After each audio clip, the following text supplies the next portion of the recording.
দেখো বন্ধুরা, কালকে শিবরাত্রি আছে, তার জন্য আজকে আমাদের বাড়িতে নিরামিষ সব রান্না হয়েছে।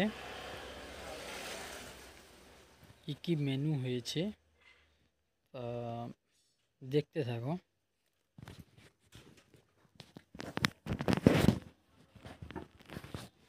কুমড়োর দলা হয়েছে, কুমড়োর ঘন্ট হয়েছে, শাকের চচ্চড়ি হয়েছে, শুক্তানি হয়েছে, বেগুন ভাজা হয়েছে। এই কয়েকটা আইটেম হয়েছে। সেই সময় আমি খাচ্ছিলাম, তাই ভিডিও করেছি।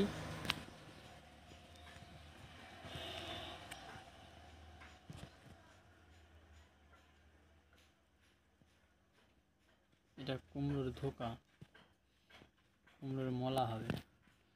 এটা ভাত, বেগুন ভাজা, এই যে চচ্চড়ি, কুমড়োর ঘন্ট, এটা শুক্তানি, এইসব নানা রকম সবজির তরকারি হয়েছে। নানা রকম সবজির তরকারি হয়েছে, তাই জলের ঘটির মধ্যে জল আছে। আজকে তো নিরামিষ, তাই ভিডিওটা ভালো লাগলে লাইক কমেন্ট করবেন।